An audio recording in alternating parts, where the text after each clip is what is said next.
welcome to Mock the Week. I'm Dara Breen. Well, the season has finished now, but as a special bonus, because we enjoyed it so much, here are some of the rounds we didn't have time to fit into the original programmes, along with some of our favourite moments and a few outtakes. I hope you enjoyed them.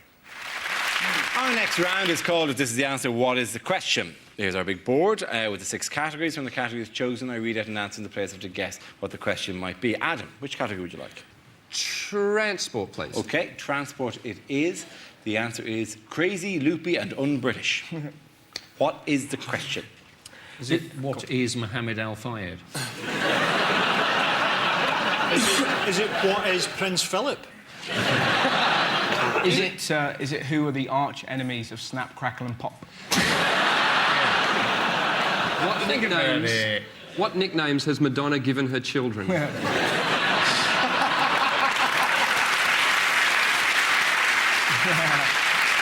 Is it, if you read the Daily Mail, what is everything?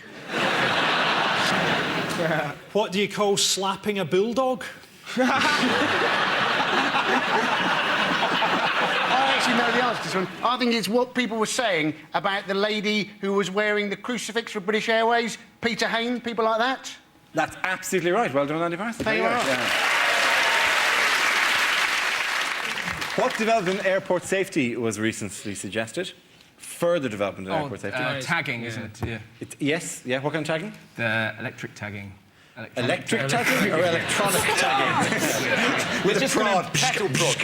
Get into the departure area. Jedi's just... No, electronic tagging, yes, yeah. As you check in, they would give you an electronic Let tag. me get this straight. You're not allowed to have your mobile phone on, but they're going to put on some crazy futuristic tracking system. Why don't they just jump straight forward to exploding thought collars and have done with it? I don't know what... You know, if mobile phones are so dangerous, why don't Al-Qaeda just take a mobile phone on the flight with them, turn it on and play Snake, and we're all fucked, aren't we? The difference is, the tagging would only work within the airport itself. What's the point of it? No, it's like it's again. He's in Costa Coffee. He's in Costa Coffee. He's moving to the sock shop. It would just be to find out which duty-free was particularly popular for a browser. You know, on September 11, that day, I actually flew from Birmingham to Dublin, like 2 hours after everything that was going on. And I had that thing of, like, suddenly became a detective within the terminal, trying to look who was possibly on my flight, who might be trying to hijack it. And my sights set on 2 people in front of me that were carrying Dubai duty-free shopping bags. And I kept my eye on them for the entire flight. Because I was going, Dubai, right, something's going on. Never once did it occur to me that if you were going to hijack a plane and fly it into a building, you probably wouldn't stop for duty-free shopping. Now is the time I die in the name of Allah. Oh, Hugo Boss! In terms of travel, by the way, on the roads, what flaw has been exposed this week in speed cameras? It's really great if you change lanes between 2 average speed cameras. If you swap lanes, then they can't detect you. And the manufacturer said you can do this, but we wouldn't recommend it. It's exactly like when you're at the swimming pool. They go, no bombing. He's turned. Boom. So if you drive like Richard Hammond and violent swerve, you're perfectly all right. You'll get away with it. I think that should be the anti-speeding advert. It should be footage of Richard Hammond trying to remember his own wedding day.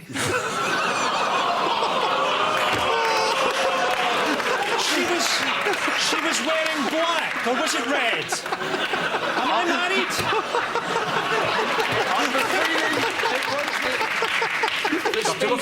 This morning. We're not even having an oblique reference to him, let alone...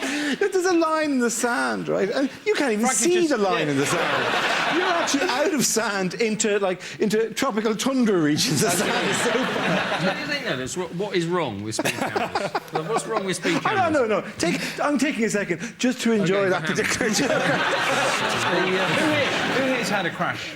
Anyone? Yeah, I've been in a crash. Yeah. Well, who's had the worst one? When I was 17, right, I crashed into a snowplough the only day it snowed that year. I had to walk up to him and, like, do my best kind of, so, how fast do you think we was going? And he was like, well, I'm in a snowplow, so I'm guessing I wasn't hurtling. You saw that story, though? Did you see the story of the bloke who set fire? Is it a bloke? You know, people destroy speed cameras because they hate them so much. Yeah. And there was a bloke who set fire to a speed camera, but he did it from the front.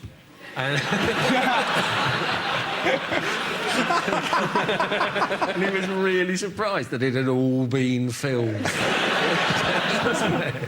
But it wouldn't have got him unless he struck the match at over 30 miles an hour. One of these speed cameras actually earned 80 grand in a year. I was thinking, I would quite like that job. That is a good job. I would quite happily stand there with a flash gun in a hedge, painted fluorescent yellow, for 80 grand a year.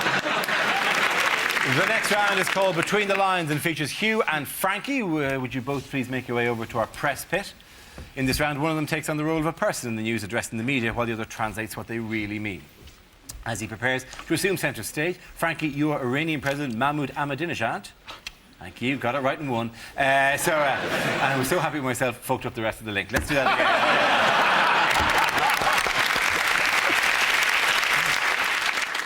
You have to think I'm a dinner jacket. And then veer off towards the end.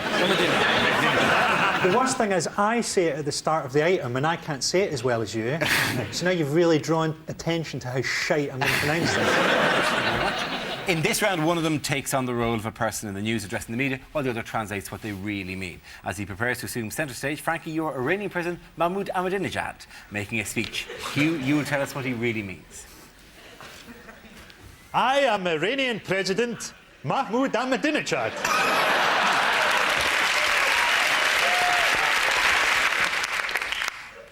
But you can call me Ted. We are developing nuclear power, but our aim is peaceful. We are developing nuclear power, but our aim is Jerusalem. We're developing nuclear power which could benefit the West. Have you considered changing your electricity supply? Iran has been accused of sponsoring terrorism. We do. 50p a mile. The American president is the son of a swine. I hope that one day his body is identified by the teeth marks on my penis.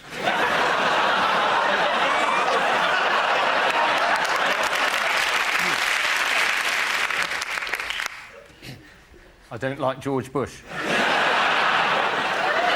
We are a modern people. At night, I relax by listening to the Stones. Thudding into the bodies of innocent women.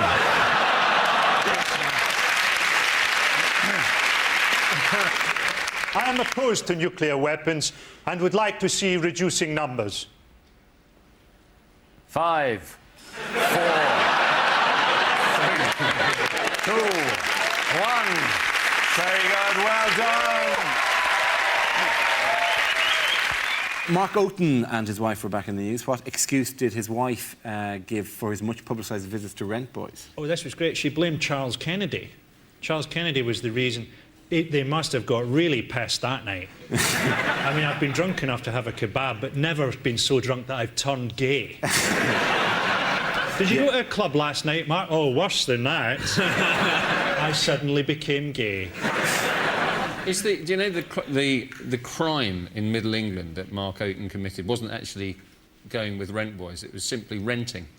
And if you're going to go, with a boy, just why not own your own? Yeah, it's dead renting, money. you're just throwing it away. You throw money away. What was Oaten's excuse, by the way? Was it that he liked shagging rent boys and he had some spare cash? Wasn't that? Oaten's excuse, wasn't it, was that he'd gone prematurely bald. Wasn't that particularly it? It is strange. I presume it affects people in different ways. I have to say that hasn't been the way it's affected me. I'm not sure, and if you've got a guy under there, oh, how are you? Good to see you. At every moment, he's ready there, waiting to service me, because the baldness has just driven my self-esteem up the wall. I like the fact that you brought up your own premature baldness stuff. Well, That was very nice. No, well, I don't want you to Very think... self-effacing. Well, no, it's not that self-effacing. I just don't want people to think that I'm naturally bald for my age, which would make me then 57. So I'd like them to think it is premature. I've known Darren for quite a number of years now. Whenever I look at his career and compare it to mine and it depresses me, I always just think, I'm the same age as him. And I look at his balding head and I run my fingers through my luscious hair and I go, let him have his own show. I don't care. I've got my own hair. Think of that as you're watching it next week from your sofa. OK.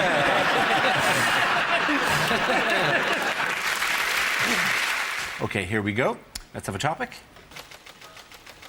And the first topic is telecoms.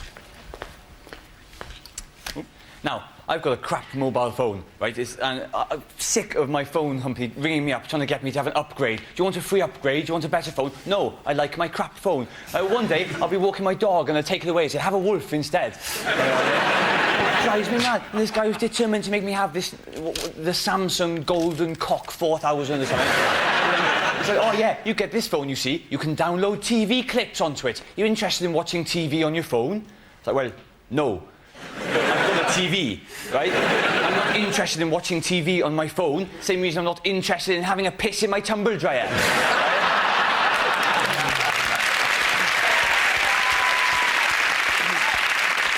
Let's have another topic. The subject is bird flu. Who wants to come in that? Ian. Yeah, we do have a bird flu helpline. We do give us advice on what to do in the unlikely event that we encounter a dead bird. And I thought, well, what are people doing at the moment? Oh, look, there's a dead bird. I must rub it in my face. Hello, bird flu helpline. I think I made a grave error. I was walking down the street and I encountered a dead bird. I rubbed it in my face, yeah. Is that wrong? Shit. I've only spoken to you earlier. What, now? The kids are playing with it, yeah. Well done, Ian. Very good, Ian Stone. OK, that leaves me with Andy and Frankie. Let's have another topic. The topic is Scotland. I have this covered. Is that your image of Scotland? You know that's three English blokes at a wedding? Do you remember years ago when they were making Braveheart, everyone said, oh, it's ridiculous, Mel Gibson playing a Scottish guy. That's not going to be very convincing. And look at him now, an alcoholic racist.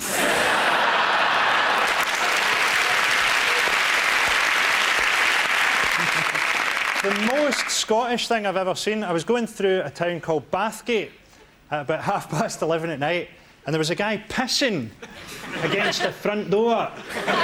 He then took out his keys and went inside. Frankie Roy, ladies and gentlemen. OK, let's see what's left for Andy. It's education. I am a little disappointed. I was hoping to get England as a topic. But yes, education. You may have seen that, in fact, our kids are now going to get taught atheism in the classroom. You would have thought that should be a fairly short lesson, wouldn't you? Hello, come in. There is no God. Same time next week. This next round is called Phone In. I'll play the host of a radio phone-in programme, interviewing a top guest in the week's news, played by Frankie, whilst the other performers will play different characters ringing in with searching questions. OK? Welcome back to the show. I'm delighted to welcome my special guest, John Prescott. Hello, Dara. Good to have you here, John, with us. John, Mr. Prescott, of course, you've had a busy summer. How did they find out about your affair, by the way? Well, basically, the woman I was shagging ended up being the flattest woman in Britain. So the newspapers just rang round hospitals asking for women who'd been admitted, claiming that a piano fell on them. Let's open it up to the phone lines. Hello. Line John. 1, please. What's his number? Hello. This is Ian from Basildon. Do you mind if I call you John? Yes, I do. Would you be able to explain to me, because I've never really understood, the rules of croquet? Yes, well, basically, it's polo for people who are too fat to get on a horse. Thank you very much. We're going to move over to line 3 there. Oh, I'm line 3, am I? Hello, Mr. Prescott. Collie. Mr. Prescott, good to talk to you again. Now, when Tony Blair retires, he's going to be lecturing the world, making a fortune. When Gordon Brown stops being Chancellor, he'll get directorships in the city. What are you going to do when you give up politics? Well, I resent your tone, to be quite honest. I mean, I'm a man of many achievements. For example, I'm a 25-stone man who's managed to shag a woman on a desk and not break it.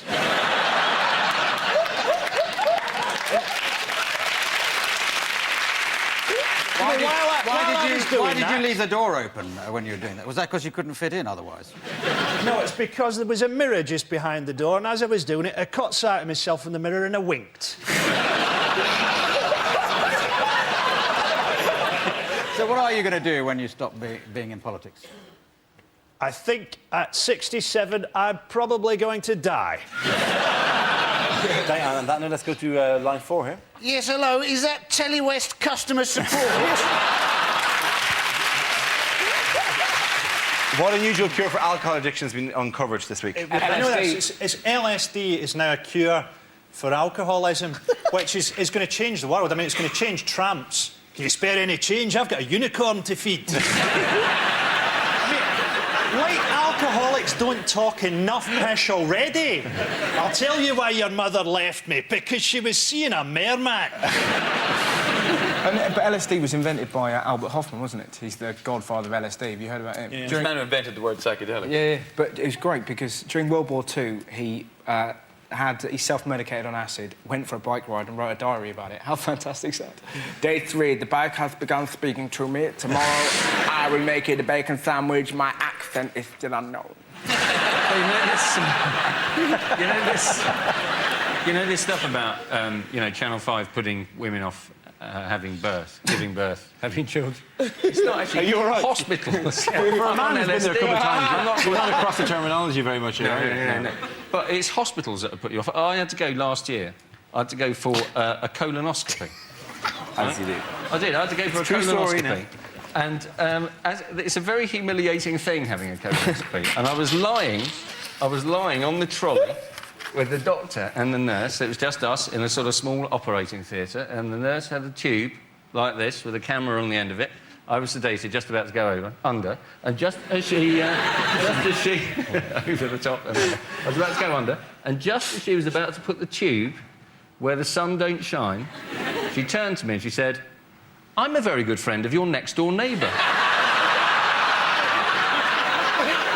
Do you think that next-door neighbour was maybe a euphemism she has for the anus? Does this suit just a touch too green? By the way, yeah. Because it's not a card I've ever really wanted to play over here, the whole Irish thing. It's a bit...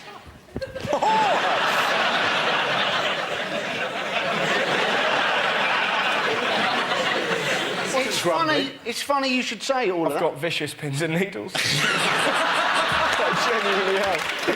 Oh, God. I'm in genuinely real trouble. Thank God you're not in Romania. There wouldn't be a doctor for miles. This is the sort of British sportsman we've come to expect. Really up my leg. So, Russell... You're the youngest, Russell, you're that's at least 10, 15 years fitter than any of us here. Yeah. And you're the one whose legs have both fallen asleep from sitting in a chair.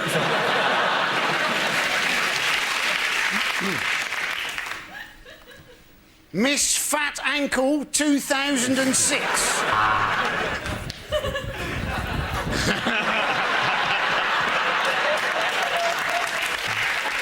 Do you know the thing on Dara's neck? Can you see it there?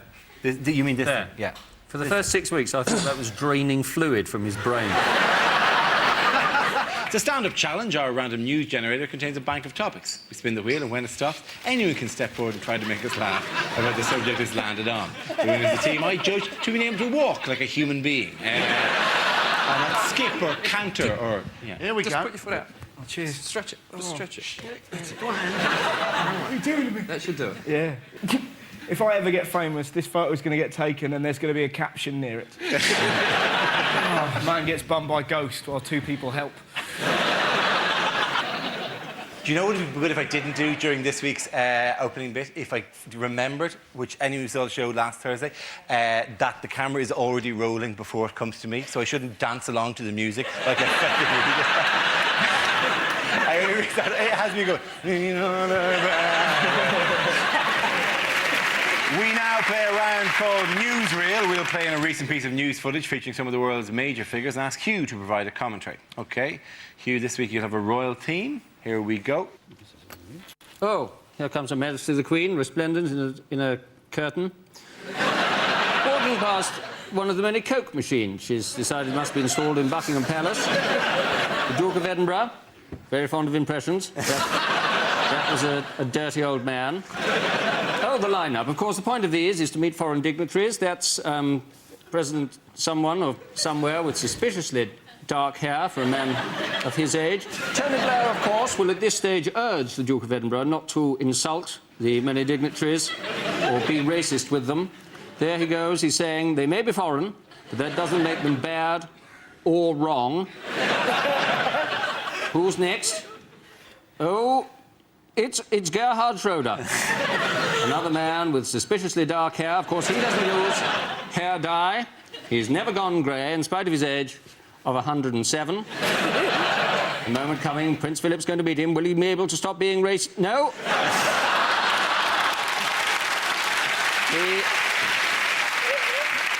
And now, here are the reservoir presidents. President Pink of Russia. Oh, and finally, of course, the team photo. The Queen dressed differently, of course, because she is the goalkeeper. And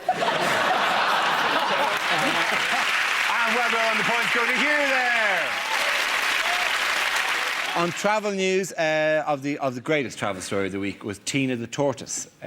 Tina the tortoise lost a leg, so they attached a rear wheel to the back of Tina's shed. That's the tortoise equivalent of Davros, the master of the Daleks. When that tortoise comes to die, that's going to muck up archaeologists in thousands of years' time, isn't it? We don't remember evolution producing this one. Now, what happens if that tortoise is set upon and someone steals the wheels and you find it up on bricks? Do you think the hare is going to feel cheated? He's not going to go for his nap now, is he? You think they've got the speed worked out? Because presumably the wheel could go an awful lot faster than him. He could Oh, just he find just go himself round in the and round wrong like gear. spinning I don't think it's a motorised wheel. I think it's just a Is it a loose wheel. tortoise hot rod? It's not. He's not on night. You can press nitro and then the big engine blast at the back. Ah, little legs going like that. The thing is, he's actually got a blue light underneath as well. Do you think he low jacks as well? It's going on. Shh. Yeah. I'm Tina. Yeah. It's going like that. Bringing it. Yeah. What's his name? Is it Tina? Tina. Her name is Tina. There's no way that Tina's going to be able to hide from people she doesn't like anymore. You know, because before you can hide in your shell, that could be anyone. Tina, we know it's you. You've got a wheel. All right, Dave, how you doing? Not bad. I think the other tortoise It's a very, very complex social network that tortoises are. Every time the thing reverses, it's going to go beep. To be honest, it's going to make fuck all difference to that tortoise. You said he doesn't know what's going on. It barely moves anyway. They're going to put it in a box at Christmas and it'll die. Well, there you go. You certainly can't see the back of it, can you? Thank you, Frankie, for steamrolling our gentle whimsy there. For taking our sweet little commentary about Tina and how this has changed her life and just going, Tina will die like the rest of us. Tortoises don't hibernate, they live to one. Basically, is what I've discovered. Really? Well, No, just they going don't. by Blue Peter. No, they don't. They largely I seem remember, done. I remember reading a story. They live for years. Not the ones that Frankie has. Christmas time again. Daddy, I loved him. You've got to get used to the concept of death, Pet. Uncle Frankie, can you get me a frisbee? In a minute. But does this mean, though, if one of the parents accidentally Tina dies, right? Do they have to go to a pet shop, buy a similar-looking tortoise, get rid of the leg, stick another wheel on the corner? Just that they're not supposed to be put in a cardboard box full of hay. Maybe their natural environment is different than a cardboard box, because they generally die. You keep trying to teach us that tortoises die, and we refuse to believe you. We think they go on forever, Frankie. You're going to bring one in next season and go, look at it, it's not moving Let's anywhere. get a show pet next season, right? Yeah, yeah. I guarantee you it'll die in the middle of episode 1.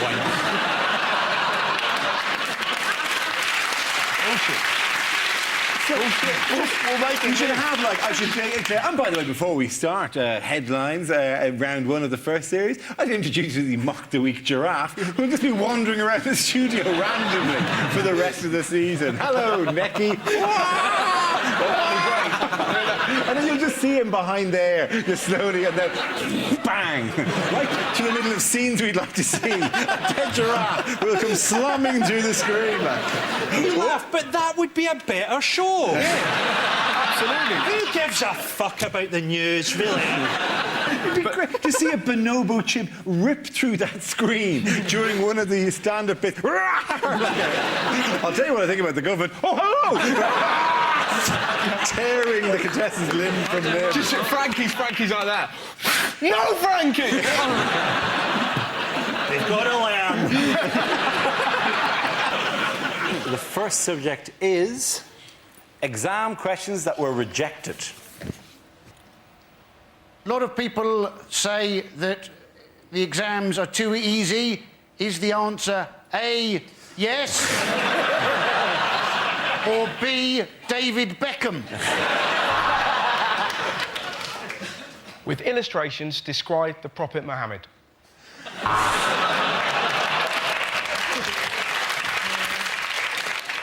A Virgin train is travelling at 120 miles per hour between London and Manchester. What time will it be cancelled? All PE teachers are paedophiles. Discuss.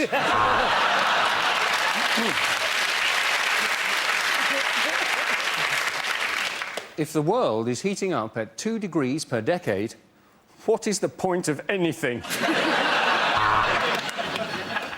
Spell Mississippi without looking at how we've spelt it in the question.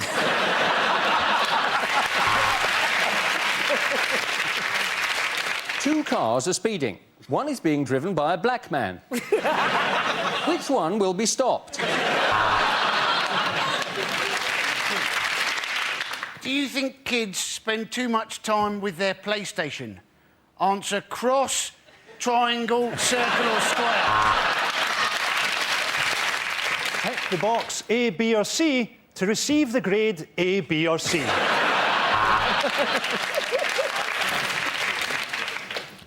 Sex education practical. Report to me in the stationery cupboard. If I add 1/8 to 1/16, how stoned will I be?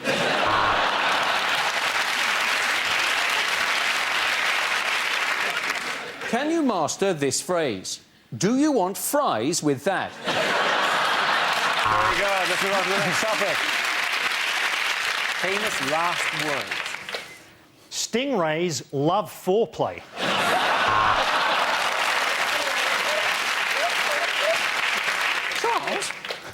Charles, what are you doing with that pillow?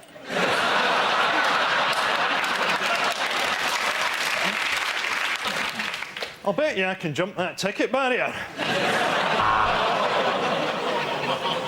No, don't shoot me! It's Yoko you want! The funny thing is, the closer it gets, the more it looks like a piano. Oi, Zidane! Your mum's a slag!